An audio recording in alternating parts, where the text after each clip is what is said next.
Hi, welcome to HardReset.Info channel viewers. In front of me Samsung Galaxy A20S, and now I'm gonna show you how to clean your USB charging port using household items. So firstly, remember one rule: never use metal objects to clean the connector so as not to damage your USB charging port.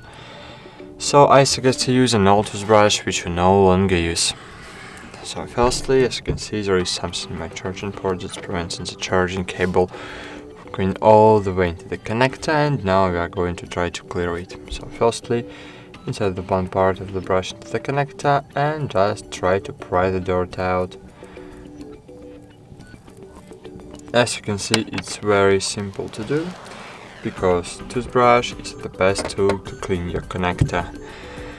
Thanks for watching, like this video, subscribe to our channel, and bye.